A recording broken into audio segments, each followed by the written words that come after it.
Your Imperial Majesties have been our people and opportunity of welcoming you on other occasions in the past as well.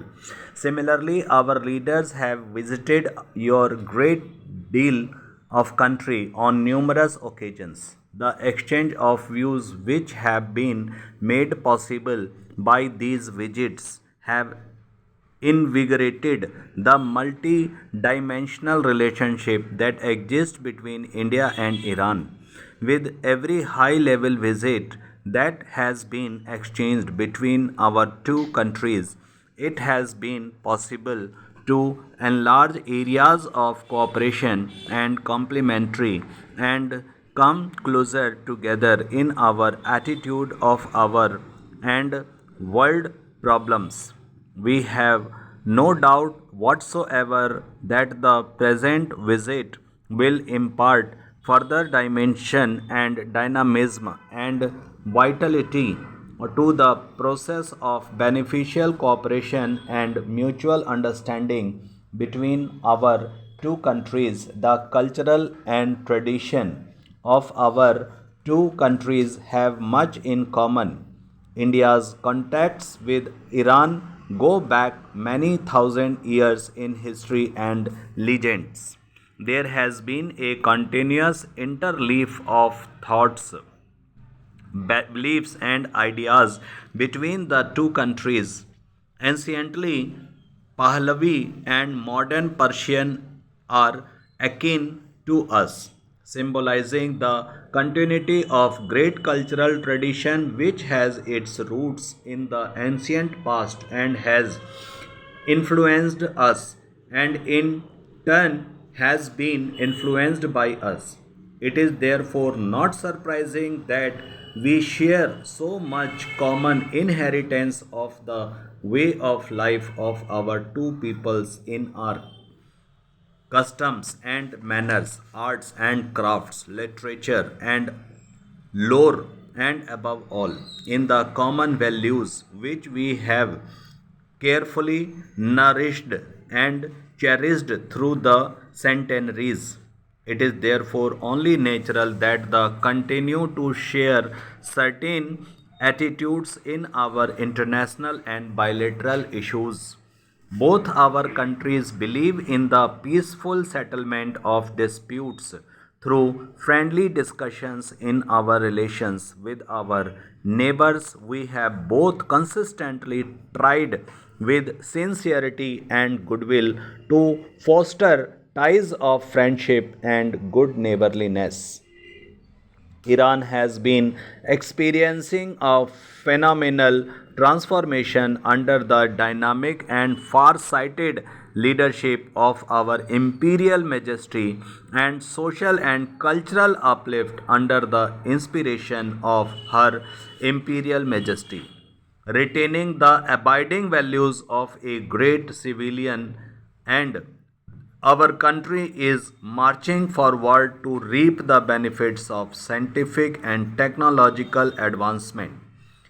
The remarkable progress achieved by Iran during the recent years stands testimony to your wisdom, foresight, and able stewardship. It can be truly said that the far reaching economic endeavors which were inspired by your imperial majesty and will continue to bear fruit in the future. In the evolution of an Iran holding its head high among the advanced nations of the world, India too has gone through momentous development. The people of India have proved that they cherish their liberty above everything else after the massive mandate which our people have given to the present continent in a great responsibility rests upon our shoulders. We are bending our energies and applying all our strength and quickening the pace of progress in the country and to give material content to our political liberty.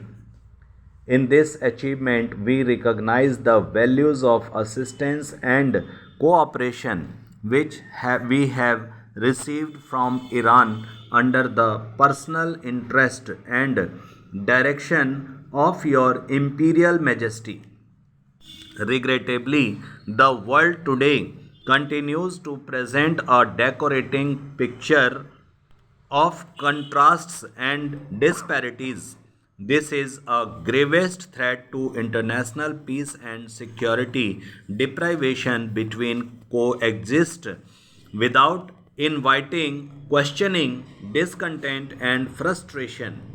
The gulf between the haves and the have nots must be bridged if we wish that planet to remain peaceful and stable. It is therefore the duty of all of us to ensure that we make this planet a better place for succeeding generations through progressive elimination of disparities and want and achievement of all round and accelerated progress of the underdeveloped world.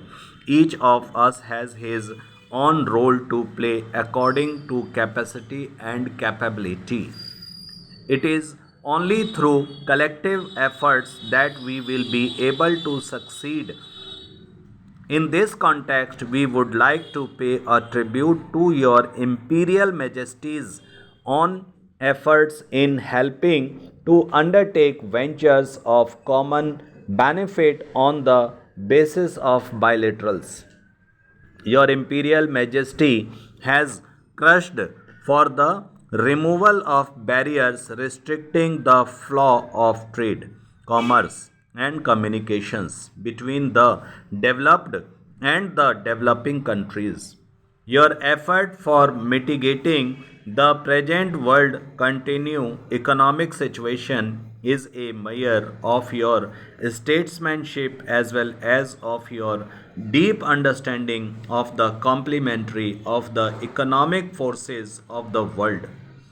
I am firmly of the view that both our countries can play a significant role in broadening the trend for greater harmony and understanding between the North and South.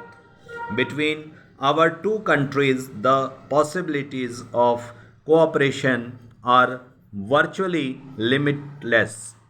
We are happy to observe that many of the projects envisaged by our governments earlier are now taking concrete shape. Their full realization will certainly generate a momentum in the industry, economic, and technological fields to the mutual benefits of two countries.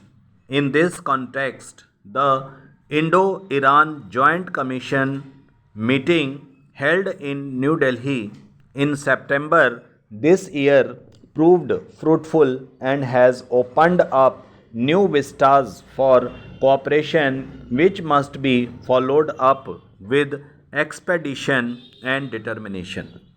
My government is convinced that a constructive relationship based on political understanding will make for real stability.